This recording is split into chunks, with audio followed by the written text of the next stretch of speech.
IVM.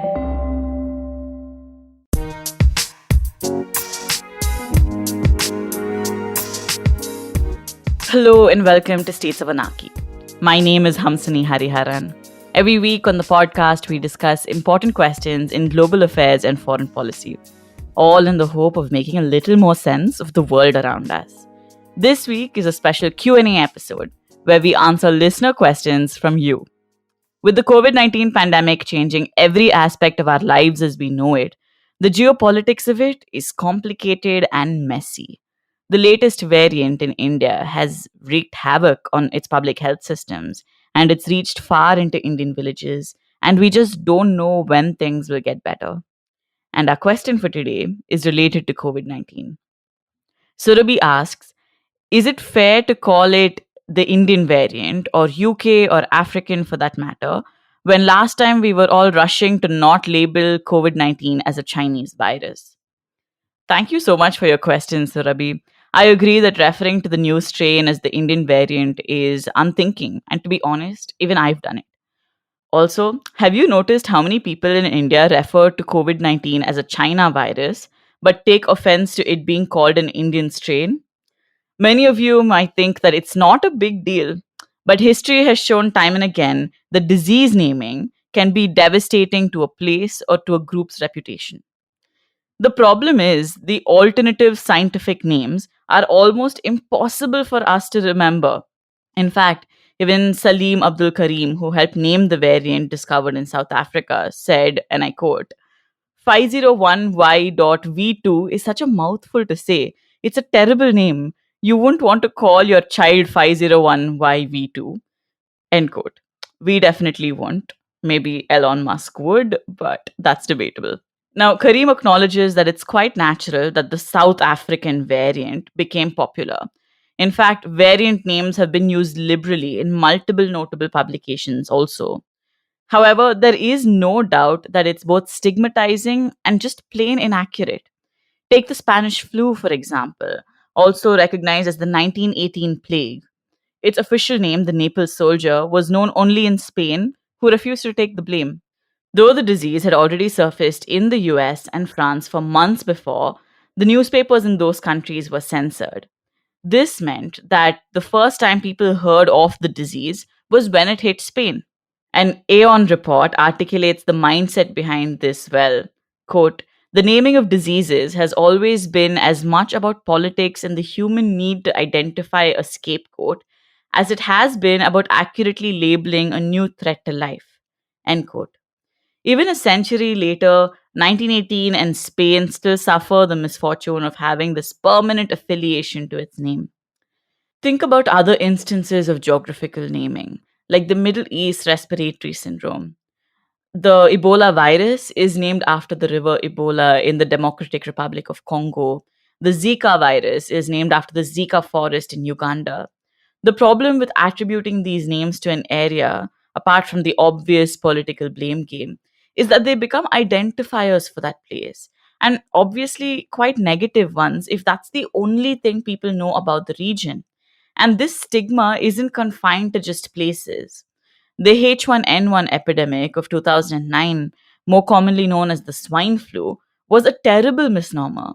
The epidemic was spread by humans, not pigs. But the misinformation resulted in the mass slaughtering of about 3 lakh pigs belonging to a minority community in Egypt. Similarly, AIDS, or the acquired immunodeficiency syndrome, was originally only prevalent among gay men. Back then, the disease was labeled gay related immune deficiency, or GRID. As you can guess, it didn't do any favors for destigmatizing the already marginalized community of LGBTQ people. In fact, it was made even worse because straight people blatantly ignored it, and research into AIDS received minuscule funding. To counter all of these negative effects of misnaming, the World Health Organization issued guidelines on disease naming in 2015. In their address, they said, and I quote, the use of names such as swine flu and Middle East respiratory syndrome has had unintended negative impacts by stigmatizing certain communities or economic sectors. End quote. The directives went on to say that disease names should include any generic descriptive terms like respiratory disease, neurological syndrome, etc. These can be added upon when new information about the disease is discovered. The WHO was firm in dictating what should not figure into the names. That includes geographical locations, people's names, species of animal, or food. Additionally, mentions of cultural, population, industry, or occupational references and terms that incite undue fear, such as unknown, fatal, epidemic, must also be avoided. Specifically with COVID 19, WHO went to great lengths to make sure that the disease wasn't referred to the China virus or the Wuhan virus. Despite that, the rise in anti Asian hate crimes and xenophobia in general is quite apparent. We had the live example of American President Donald Trump refusing to refer to the disease by its given name, instead, resorting to calling it the China virus or the Wuhan virus. This is exactly why it's so important to consciously avoid such adjectives that would perpetuate discrimination and alienation. With multiple mutations of the coronavirus cropping up, even scientists are struggling to keep up with nomenclature. And to resolve this dilemma, WHO is recalibrating its virus and disease naming systems so that it can create one that's modeled after the naming of tropical storms and hurricanes. A report by The Hindu quoted WHO chief scientist Soumya Swaminathan saying, quote, "The new naming system should go live soon. Yes, it will be names like hurricanes. This is so as not to stigmatize and de-incentivize countries from making their sequencing results public. It will also be easier for the lay public to remember rather than those complicated lineage numbers." End quote. With this new naming convention, we'll hopefully learn to be more culturally and politically sensitive in our reportage and in our conversations about the pandemic. I hope you'll also keep it in mind. The current wave is difficult on all of us, so please remember to mask up, stay indoors as much as possible, and be kind. If you have any questions about international relations like Surabhi's, then you can ask me and I'll feature them every fortnight on the podcast. You can email me at ivmstatesofanarchy@gmail.com. You can also send me a DM on Instagram at statesofanarchy or on Twitter at HumsniH. Also follow our Instagram page for quizzes, fun posts, news roundups, and so much more. On this episode and a lot of the social media, I get help from Ayushmita Bhattacharjee. If you want to support States of Anarchy, then recommend us to at least one friend. You can also leave us a rating on iTunes. You can listen to States of Anarchy on whatever podcast app you use. We'll be back next Tuesday. I hope you enjoyed that show. If you aren't following us on social media, please do. We're IVM Podcasts on Twitter, Facebook, and Instagram. I would like to thank the sponsors on the network this week, Cred, Ciet, and PayPal. Thank you so much. You make everything possible.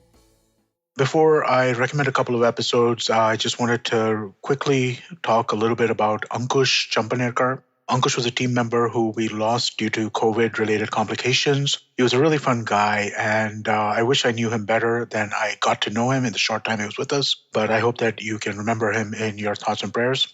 Also, quick reminder about Pod for Change, the initiative set up by the podcasting community, along with Give India, the NGO partner. You can go to tinyurl.com/podforchangeindia, and I'm sure that it would be much appreciated any donations that you could give. With that, let me quickly give you a couple of highlights from this week. Aditi Mittal was on Cyrus Says. Great episode, do check that out. On the Habit Coach, Ashton talks about using the word impossible and suggests some better alternatives. On Advertising is Dead, Varun was joined by Harsh Lal, the co-founder of the Soul Store. On This Round is on Me, Gauri talks to Pankit Desai, who is the co-founder and CEO of Secure Tech. And finally, I'd like to mention that we have a new show called Tede Mere Raste, hosted by Keshav Chaturvedi. This time it's a trip to the beautiful blue city of Jodhpur, but every week he's going to tell you about his travels as a photographer. It's really well put together, really well done. I couldn't be more excited about the show. Please do definitely check that out. And with that, I hope we see you again next week. Working Monday to Friday glued to your chair making you feel dull? Worry not. Get your 5-minute weekly dose of travel around the world with Postcards from Nowhere. Join me every Thursday as I explore the strange, obscure, and fascinating parts of the world. and bring out facets of travel you may not have thought of before. You can find us on the IBM Podcast app, website, or wherever you get your podcast from.